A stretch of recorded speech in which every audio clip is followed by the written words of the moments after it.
Hello, everybody. Welcome to our LGBTQIA plus Ask Me Anything. I'm David Levithan. I will be your host for today. This is an LGBTQIA plus panel. Obviously, there aren't enough panelists to represent every identity and every intersection. We will do our best to answer to the best of our abilities, but there may be some questions that we don't feel comfortable answering because it doesn't actually hit our own identity or intersection. Also, again, just a reminder for all of these things that we are authors. We are not professionals necessarily with training to deal with the more serious issues about queer identity. So we may refer you to go to a professional to talk if there is something that we feel unable to answer. All right. I am so excited to have with me, in no particular order, Alex Sanchez, who I've known now for a while, who it really is one of the forefathers of queer YA with Rainbow Boys, and then middle grade with So Hard to Say. His next book comes out June 9th. It is a graphic novel called You Brought Me the Ocean. We have Sam Maggs, who also has a book coming out very soon on May 26th. Will be the book, The Unstoppable Wasp, which Sam will talk about. We have Charlotte Nicole Davis, whose book came out last year, which I loved, called The Good Luck Girls. We have Kaysen Callender, who has not one, but two books out in the first half of the year. King and the Dragonflies, a middle grade, there you go, came out earlier this year. And then in a very short time, a week and a half, May 5th, we have Felix Ever After coming, which is awesome. It's a great book. We have Taylor K. Mejia, who is the author of, oh my goodness, my handwriting is bad. We Set the Dark on Fire. Apologies for my bad handwriting. Was the first book, and the new book just came out. We Unleash the Merciless Storm. All right, next up we have Victoria Lee. Victoria Lee has two books out in her series. We have The Fever King and The Electric Air. And then finally, George M. Johnson, whose book, All Boys Aren't Blue, a memoir manifesto, comes out Tuesday. So possibly this will be the last pre-release panel you do, which is exciting. So yeah, it's so exciting to talk to you guys. So, all right, so how we're gonna run this for the people who are watching. I'm gonna ask the first question that everybody will answer. Then I have your questions and I will ask them, but because there's so many of us and there's so little time, only 2 or 3 authors will answer each question just so we can try to get to as many questions as possible.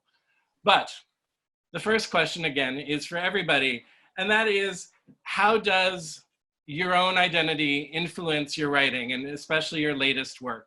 So let's go in the order that I introduced you. So we'll start with Alex. All right, well, thank you. It's great to be here. And actually, when I was growing up, it was a scary time to be growing up gay. People didn't talk about it, like at all, zero. And there wasn't the internet.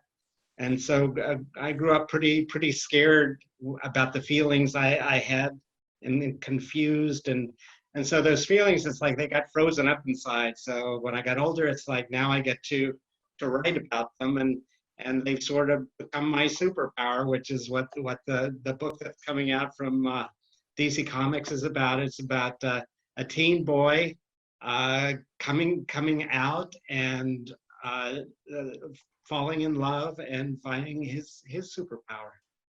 Nice. All right, Sam. Hi, everybody. So I'm bisexual, and I grew up in a pretty conservative, smaller town in Canada, and actually didn't know that bisexual was a thing. I'm 31, so this was before Tumblr. I feel like teens today are like way more educated and more intersectional than we were even 15 years ago. But I basically just didn't know what bisexuality was or that it existed. So I spent a really long time thinking that just like maybe everybody felt this way about girls, right? Like girls are cute, whatever. Anyway, not everyone feels that way about girls, as it turns out. So in all of my books, I just like to like I include a loving women relationship in every single one of my books that I publish. So my next book that I have coming out is why it's called The Unstoppable Wasp. It's a Marvel book. The main character is on the ace spectrum, and they're two of her best friends are both girls in a relationship together. And I also have a middle grade book coming out in June called Conquest, which is about twin siblings at a Comic-Con doing a scavenger hunt. And there's an older sister who realizes that she's bisexual over the course of the book as well. So yeah. Nice. All right, Charlotte. Nope, unmute yourself.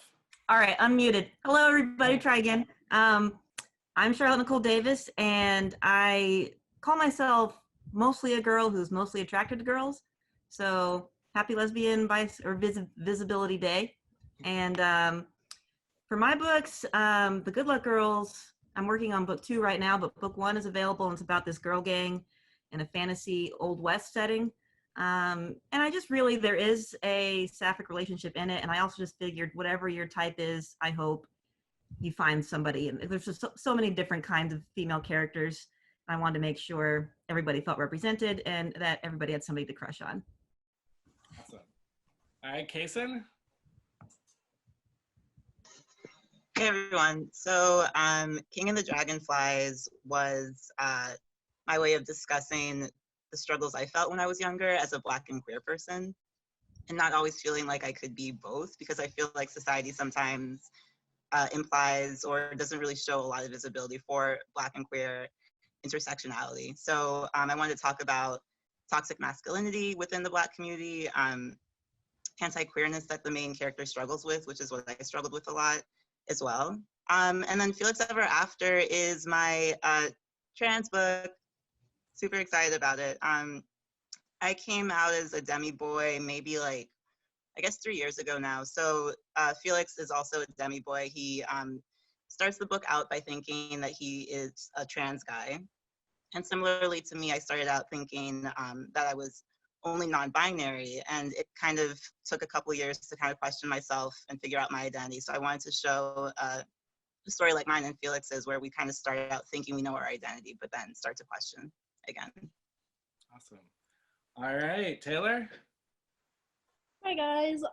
So yeah, I wrote my duology as two queer girls in the process of falling in love during like a class revolution. It's also a very Latinx book, Latin American inspired culturally, and a lot of the same stuff as Kason. When I was growing up, I felt like I could read books about Mexican American kids, and I could read some books about queer kids, but rarely, if ever, both. And I also felt like in a lot of the books I was reading about either, it was like your identity was the whole focus of your life. It was like the whole book is about coming out or your identity or your culture or poverty or something like that. And for me, when I was coming to terms with my identity, cultural and queer, it was like while being besieged by all these other things all the time. So I wanted to write books where, like, yes, discovering your identity and falling in love were important parts of your life, but they weren't the only things happening in your life, and kind of show that there's a lot to juggle there,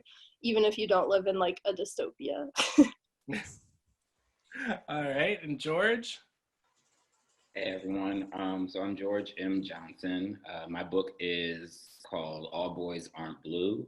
It is a young adult Black queer memoir through essay of my journey from age 5 to 21, figuring out exactly who I was, while also still dealing with the intersection of growing up in Black community, while also having to navigate white community at the same time.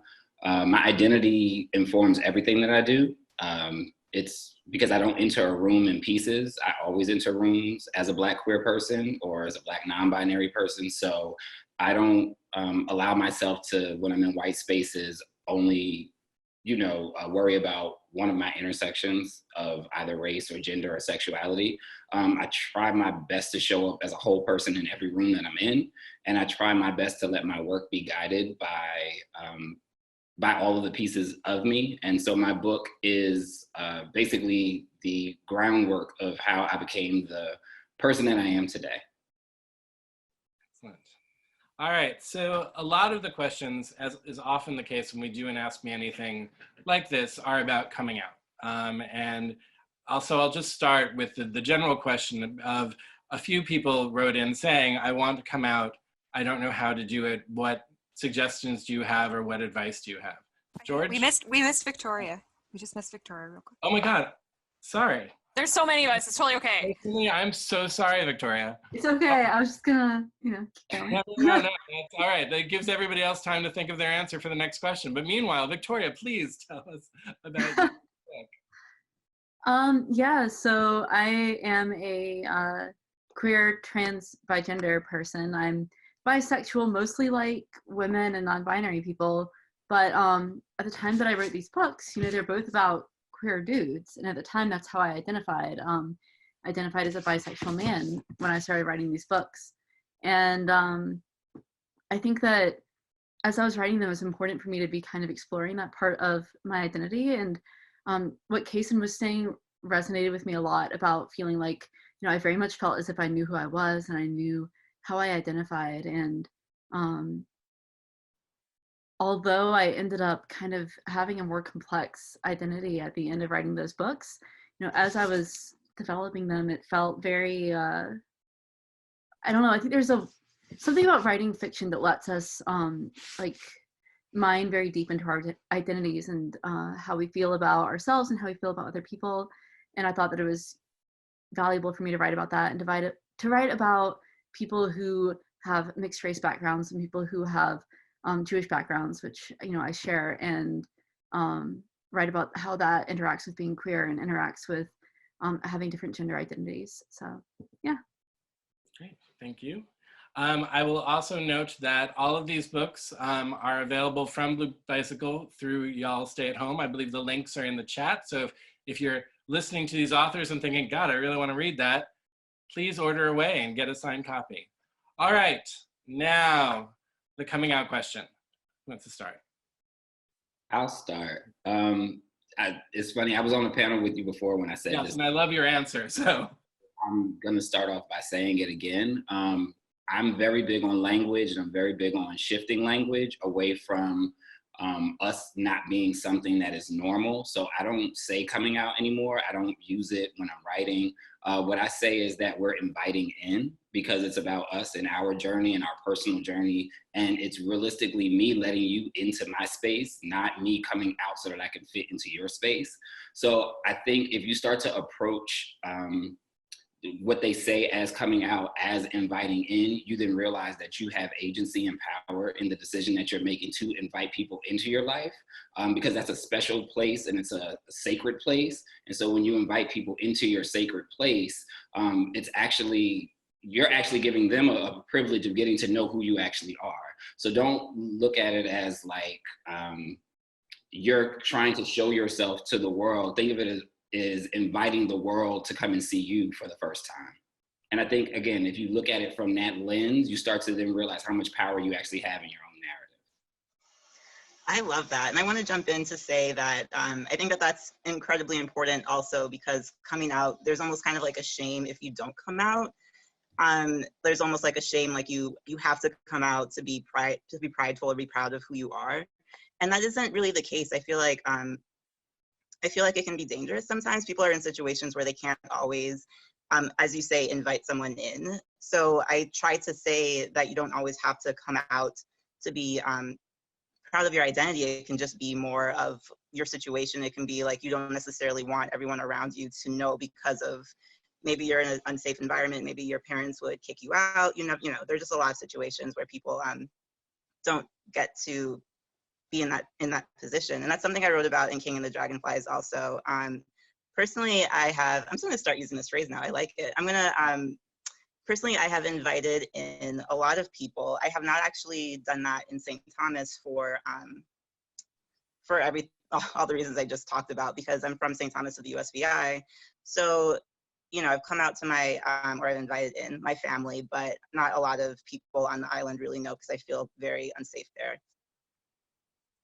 I think, first of all, I love that so much too, inviting in. I'm going to start using that also. Also, just I think there's like this way that that it's often portrayed in media, like it has to be this big, like one-time event. Like you're going to get up on a stage and be like, everyone in the world, here's my identity. But for me, and I think for a lot of people, it's a lot more gradual of a process than that. And I think inviting in really, like, it portrays that so much better, because sometimes it's, you know, you start out with just one person, like your best friend, or, you know, whoever, the closest person that you feel that you trust the most, and then it's like little by little sometimes, you know. So for me, it was never like one big thing, like at the end of a movie where you're like on top of a Ferris wheel shouting to the world or anything. It's kind of like one person at a time, one situation at a time, and like that's all really valid too. It doesn't have to be a big dramatic event to like count.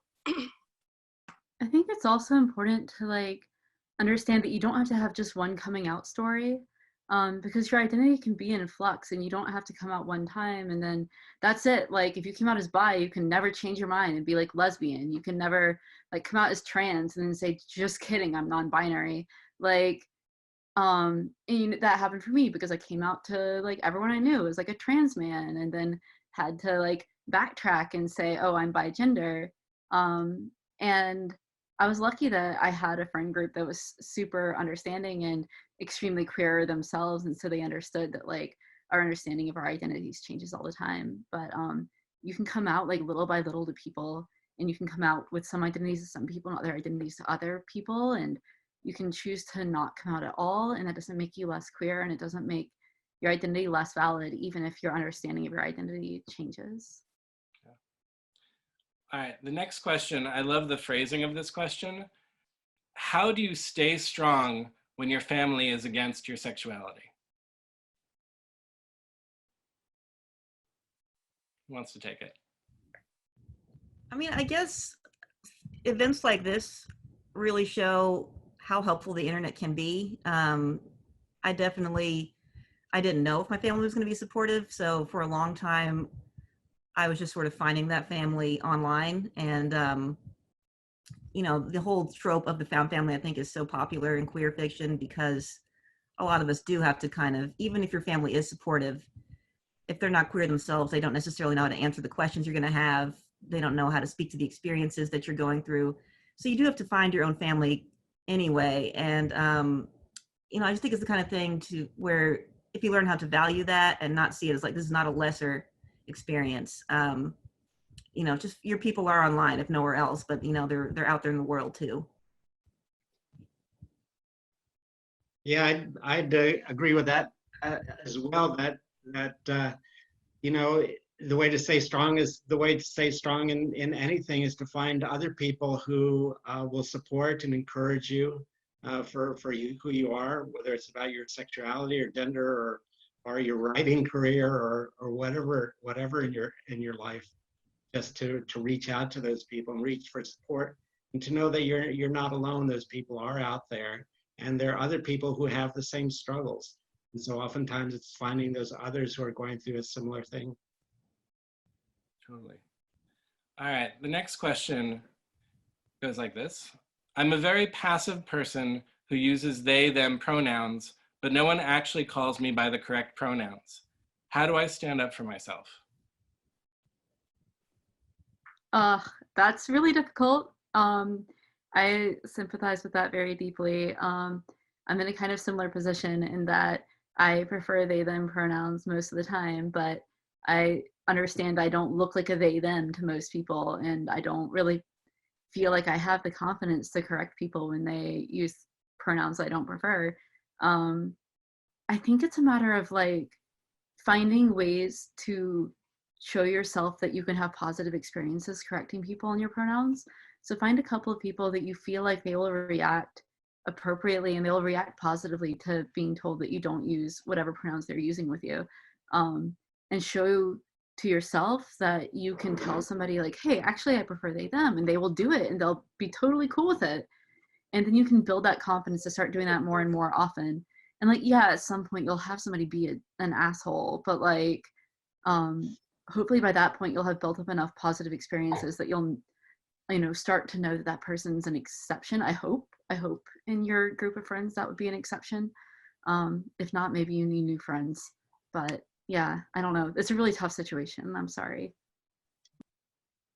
Yeah, I was going to say the exact same thing as Victoria. Definitely, it's hard at first. It can be it can be a little vulnerable. It can be a little scary, and you never know if someone's going to decide not to respect your pronouns. But definitely the practice and just saying that, please use my correct pronouns. I think that it's also kind of surprising, because at first I was scared, and then after the first few times I started to see that, as Victoria said, people were reacting in the way that I would hope they would, rather than, I haven't had a negative experience yet. So I think it just takes time and practice.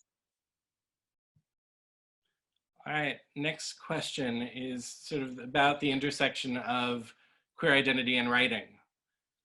When did you first become comfortable writing about queer themes? How did you learn to become more comfortable writing them? This is a really fun question. And I think that for me, the big reason that I came out in the first place, or invited people in, which I love. For me, my identity is a very personal thing. There's a part of me that, maybe this is an unpopular opinion, but there's a part of me that feels like it's kind of nobody's business except for the people that I'm dating. It always felt a little odd, or this is just me personally, but I never felt super comfortable being like, I'm bisexual, you're welcome. Like, hello, everyone. It was just like, for me, it feels like a very personal thing. And the reason that I ended up wanting to come out publicly is because the way that I realized I was bisexual was by reading Kate Leth and a bunch of her semi-autobiographical comics on Tumblr. I'm dating myself, but this is like 10 years ago. And she was the first person I'd ever seen online make art and make writing and make comics specifically about being bisexual, and that helped me come to terms with my own sexual identity.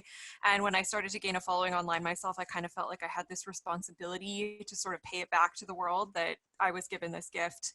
And now if I could do that for another girl or another person who is struggling with their sexual identity or their bisexuality, I almost felt like I owed it karmically to the universe. So I wanted to put out there what the gift that I had been given in a way.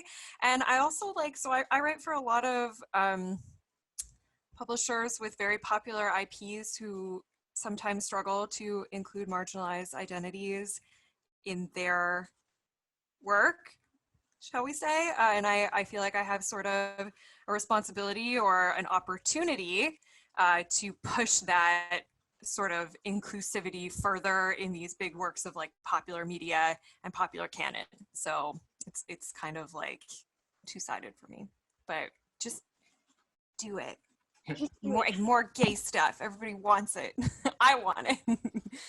I think for me, I felt like comfortable writing it, and I wrote it cathartically. It was like what I did to kind of work out all my issues with my own identity.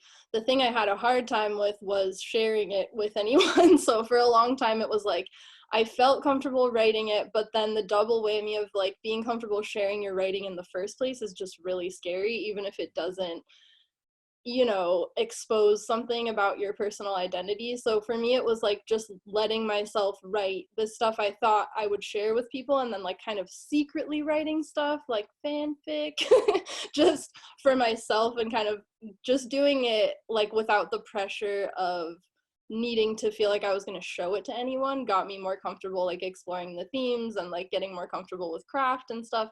And then as I went on, I just realized the stuff with queer themes was just better because it was more authentic and more informed by my experience. And so eventually like the ego takes over, and I'm like, well, this is the good stuff, so this is the stuff I want to share. So it was a gradual process, but just letting myself do it for myself first was really helpful. Yeah, it was scary for me as well. And the way I found strength is by reading authors who were writing the stuff that I wish I could write, and getting that strength for them, that, wow, if they could do it, then I could do it. Well, that segues perfectly to my next question. It's almost as if we planned this, which was, growing up, were you able to find and read books with LGBTQIA+ representation? How did these books, or lack thereof, influence how you write? I'll go. No, there were no books. There were nothing on TV. If you did have something on TV, it was like we were the sidekick or the joke or the something else, but we weren't like the center character. I don't think we saw anybody like Black and queer, like for real, until like Spin City, I think, had the one Black gay guy. I think, I'm dating myself. They don't have a clue as to what the hell Spin City is. But it was a show with Michael J. Fox, which you probably don't even know who Michael J. Fox is either. But Spin City, I think Karamo on The Real World, and I think the third thing we had was like Noah's Ark, which was like the first time we were able to see a cast of Black queer people in television. And so, you know, now all these years later, I still don't see myself on the screen. I'm happy we have Pose. I'm happy we have Euphoria. I'm happy we're starting to have some shows that are showing the range of our community, but I still haven't seen my character on screen or in a book realistically. And I also heard a lot when we were at this festival that queer characters often die a lot in books or go through a lot of violence and things in books. And so one of the main things I wanted to do with my book was, one, I don't die at the end because I'm here. And it's a memoir. And two, I'm very big on Toni Morrison and her quote, if there's a book that you want to read and it hasn't been written yet, then you must write it. And so that's the one thing that guides all of the work that I do. And so with my book, I knew that there needed to be some type of change, and like somebody had to create the space, right? My book talks about the first times I had sex. The first time I topped and bottom. I talk about every single thing in this book because I knew it was important to get the language out there and to get the story out there, even though I know I'm going to take a lot of the heat from it because we just know what's going to happen next if this book goes wide. There are going to be some people who don't like that. But it's okay because it'll start to open the door for the next queer and trans story that needs to be told. And so I'm okay with going through this hard part if it'll allow more of you all stories to get out there someday. I think too often, well, again, like I said, I didn't even know being bisexual was a thing growing up because it was so uncommon to be seen in books or TV. But I think now we see more of it, but often we see it in this way where bisexual characters are treated as like cheaters or promiscuous, or somehow like, if you're bisexual, you want to date like 8,000 people at the same time, which is totally fine if you do want to do that. But like, that's like, well, some people see that as like, oh, really very demonic or whatever. And I just really want to put out there as many books about like positive and just like nice and wholesome bisexuality as possible, I guess. So Conquest, that definitely has examples of a 14-year-old girl, you know, she thinks she has a crush on a guy, and then she also has a crush on a girl, and she never really thinks about it as this like mind-blowing or world-ending or like horrible thing. And I also have a graphic novel coming out later this year called Tell No Tales, illustrated by Kendra Wells, who is non-binary, and the two main characters in the book are bisexual as well, and we see their past relationships and their current relationships, and it's just like they're just vibing. And I want more of that. I also, this is not my story to tell, but I hope we see more bisexual men, stories with bisexual men, because I feel like bisexual women, we're starting to see more and more, but people love to fetishize that, and so they're always like, oh my god, two hot girls kissing, it's awesome, but like we never get to see just like a non-fetishized version of that, or like bisexual male relationships. So for me, when I was like growing up, I think fan fiction was the main place that I saw people who were queer. It wasn't like really in published books. I mean, there was like The Miseducation of Cameron Post. That's like kind of the only book that comes to mind that was out that involved any kind of queer person when I was growing up. But there was tons of fanfic. There was mostly cisgender gay male relationships, but like occasionally you would find like female, and very, very, very occasionally you would find trans people involved. Sorry, my dog's like screaming behind me. I don't know if you can hear him. But I think that did influence my writing a lot, because when I first started writing my book, which was, you know, about this like queer male, like a bi male and a gay male couple, and like my friend was like, oh, don't you think this is gonna read like fan fiction? I was like, well, I mean, if you think that like involving queer people equals fan fiction, then like, yeah, I guess maybe. But for me at the time, like that was like my identity, and that was what I wanted to write about, was people like me. And but I remember like this friend being like, well, you know, everyone in your book is queer, and like that's just not going to read realistically, and so it's never going to get published because no one wants to publish a book where everyone's queer. That just doesn't happen. And obviously my friend was wrong. And as we can see from like all kinds of books that have come out in the past several years and that are slated to come out this year and in following years, there's a huge audience now for like reading about queer people and trans people, and I think that audience has been there all along. And so I'm super excited to see that like coming out of fan fiction and coming out of like our private lives and the secret stories that we tell ourselves and becoming something that like everyone gets to access. Totally. All right, I feel this question could probably fill an hour in itself, but we'll try to just do a short version. What do you feel is missing from conversations about queer identity? I think I want to go to the point Victoria made earlier, just that nothing is set in stone and that you're allowed to change your mind or you're allowed to be confused, and that, you know, you don't come out just once.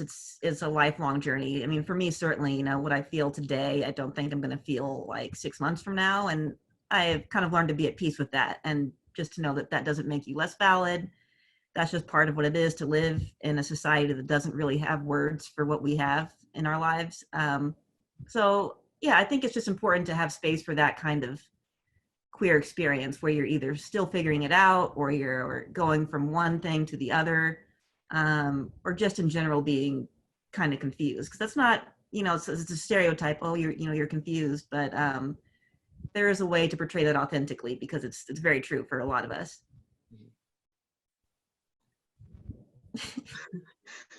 Definitely more stories with intersections, more stories with people who are queer and Black and people of color and disabled, and you know, it's still lacking. It's still, you know, it's always been there, but it just there needs to be so much more, and there also needs to be so many more different types of those stories. I'm very excited about Felix because it is a rom-com. It is like a, you know, there are some harder themes in it, but it also kind of fills the void of like, you know, just kind of like a lighter romance. And that's the kind of book that I really want to see more of also for a lot of different intersections. Cool.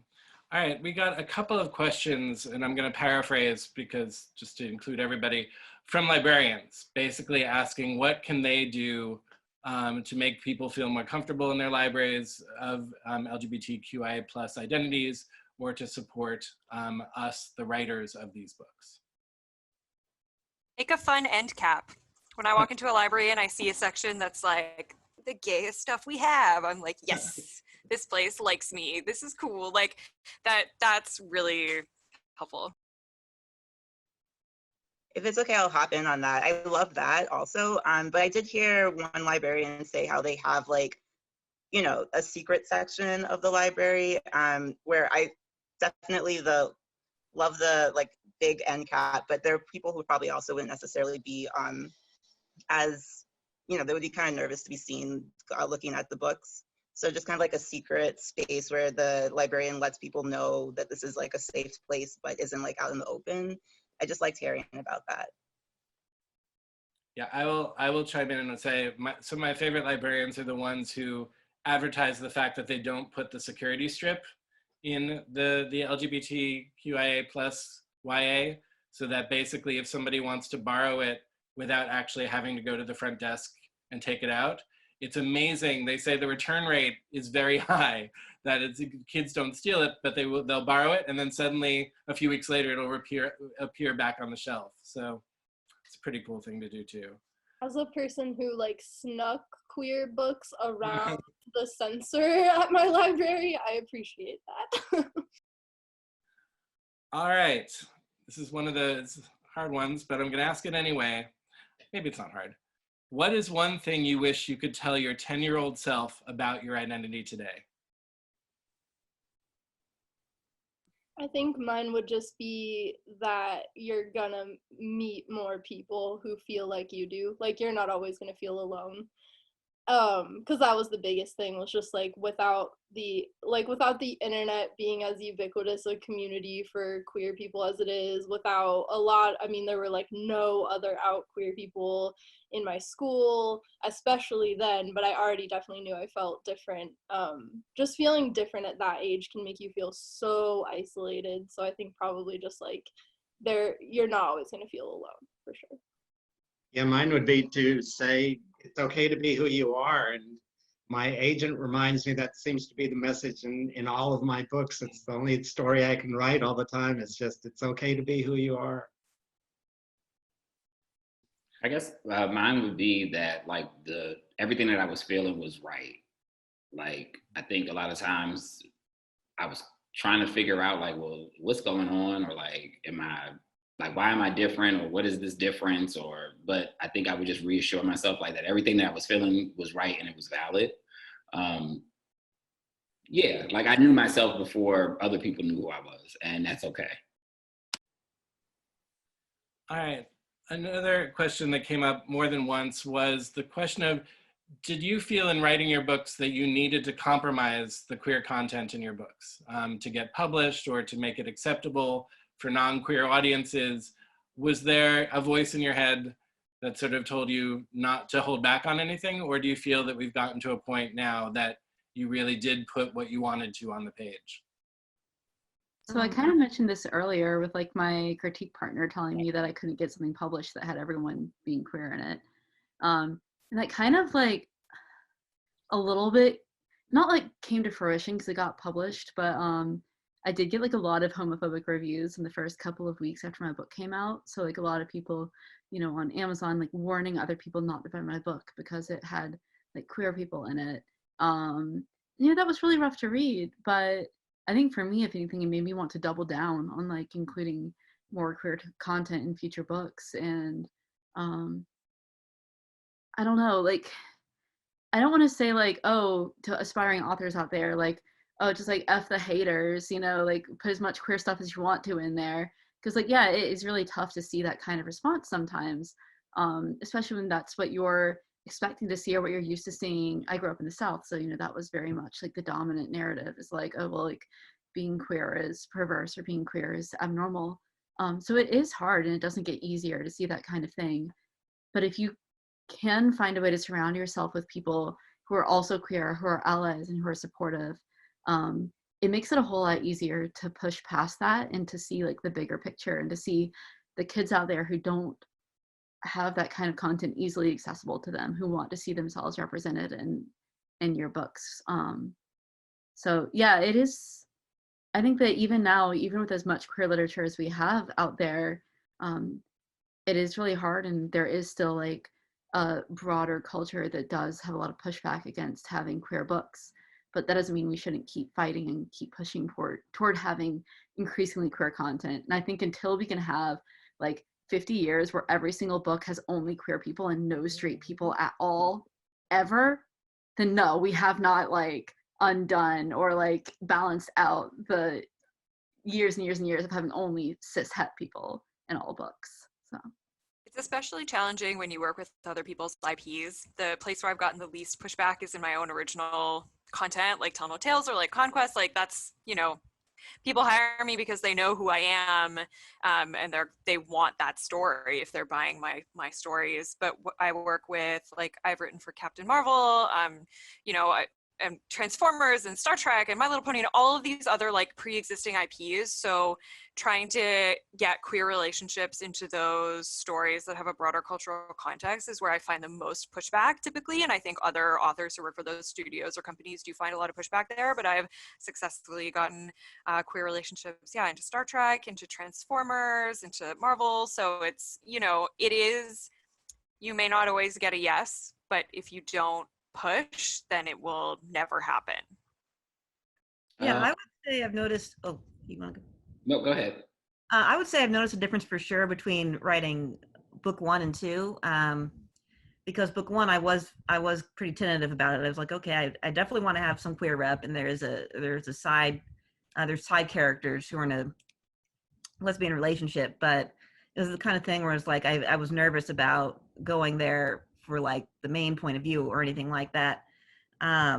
Whereas writing book 2, I'm kind of like, well, you know what? This is what feels natural to the story.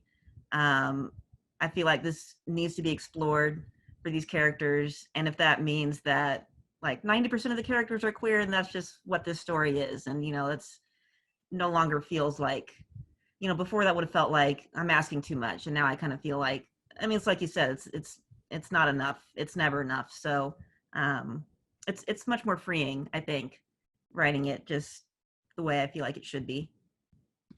For me, like I wanted the cover to be queer. I wanted the back to be queer. I wanted everything inside the book to have queer stuff in it. I doubled down on myself and pushed myself past my own insecurities of stories that I've never told even my family to put it in the book about my identity. I thought it was very important. Like I wanted heterosexual people, when they held the book, to have to be like nervous about a book with a boy with flowers all over his head.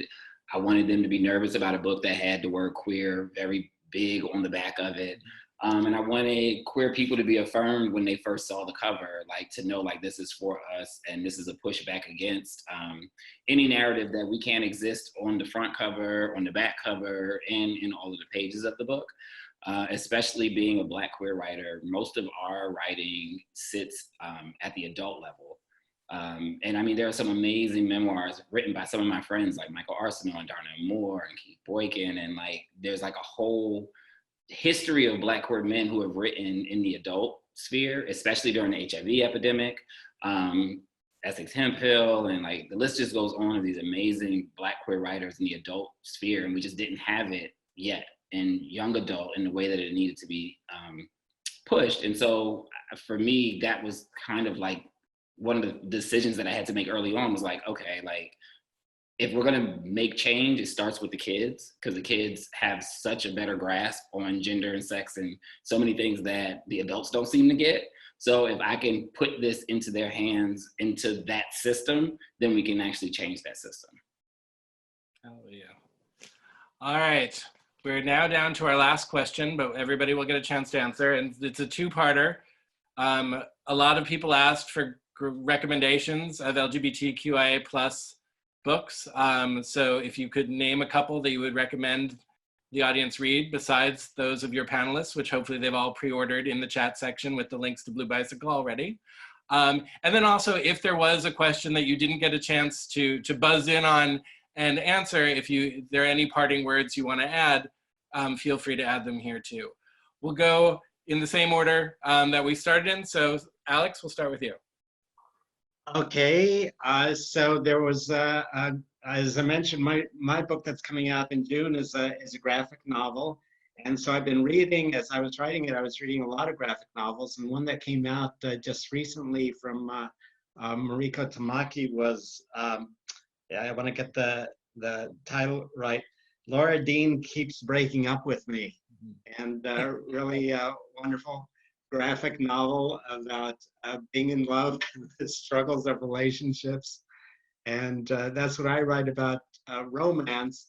And I guess that's really the other thing I'd want to say is, you know, how important it is to keep writing love stories to validate not only who we are as in terms of sexuality and gender, but in terms of our hearts and being people who love people. Thank you, Alex. Sam? I'm going to recommend two books. So first is one that actually just came out by Emily Skrutsky. It's called Bonds of Brass. And it's basically like, if you're a Star Wars fan, it's basically Finn and Poe, but if Star Wars wasn't a coward and actually let them get together. So it's really good. Emily's an amazing writer. And then my second recommendation is The Tiger's Daughter by K. Arsenault Rivera. It's East Asian inspired high fantasy with two lesbians in the main roles. And it's like, just one of the most beautiful, it's a trilogy, the first book in a trilogy. It's one of the most beautiful books I've ever read. Highly recommended. They're technically both adult, but they can kind of meld into that YA audience. And I couldn't possibly say anything smarter or more intelligent than what everyone else on this panel has said. So just thank you everybody for coming and listening. Thank you, Sam. All right, Charlotte? So if you follow me on Twitter, you've heard me screaming about this book a lot already, but please read Getting the Ninth by Tamsin Muir. It's also adult, but I think would appeal to teen readers because the characters are in their teens. And it's just basically like bone lesbians in space. I don't know how else to explain it. There's necromancy, there's like these alien like eldritch horrors. You just really need to read it to experience it. But yeah, if you want a queer story that's not necessarily about queer trauma, but just more about, you know, fun sci-fi tropes, that one's a good one. Awesome. All right, Kason. We Are Totally Normal by Rahul Kanakia is probably the best book I've read that kind of encapsulates what it's like to really struggle with your identity and to question. One day you think you're this, the next day you think you're that, and it was so healing for me. It's one of my favorites. And then I also just read Darius The Great Deserves Better by Adib Karam, and I love the first book so much, and the second book really lived up to it, and it's not out yet, but it's perfect. Pre-order it, please. Awesome. All right, Taylor. I was gonna say Gideon the Ninth too, but another one I read recently and loved is Like a Love Story by Abdi Nazemian, which is one of my favorite books of all time now. And then also the first like queer Latinx book I ever read was Juliet Takes a Breath by Gabby Rivera, which was re-released this last year and is also amazing. Awesome. All right, Victoria. It breaks my heart that I cannot recommend people on this panel. But just saying. But besides people on this panel, I love Natasha Nagann's Girls of Paper and Fire, Malaysian-inspired FF fantasy, just beautiful. I love Mason Deaver's I Wish You All the Best with a non-binary teen. I also love Adib Karam's Darius the Great Is Not Okay. And if you like adult memoirs, Carmen Maria Machado has In the Dream House, which is about actually like not so wholesome, abusive sapphic relationship, and is also wonderful. All right, George. I would say No Ashes in the Fire by Darnell Moore. It is, it's an adult memoir, but Darnell's story is just really, really powerful. He's also someone who grew up in Jersey. I grew up in Jersey, but again, it's like you could grow up in the same state and kind of have like the same queer experience and have two totally different stories, you know, that lead you on different pathways. And then I would say I Can't Date Jesus by Michael Arsenault. It's another Black memoir through essay, but it's hilarious. And like Michael's storytelling ability in the book really comes through and it really shines. Awesome. All right, and I'm gonna indulge and make one recommendation for somebody who's at this festival but not on this panel, which is Leah Johnson's You Should See Me in a Crown. It is just this amazing, joyous Black queer girl prom story that really you didn't know you really needed, and then you read it, you're like, this is exactly the book I needed, especially in times like these. So again, but there are so many more to explore, and there are so many more that all of these panelists have written and will write. And I'm so excited that we could be here together today. Again, please buy their books. The links are in the chat section. I apologize that we didn't get to all of the questions. There were some really amazing questions we didn't get to, but please keep asking questions of the people in your life. And we're so excited that you support LGBTQIA plus YA literature. So thanks for being here with us, and we'll see you somewhere else sometime.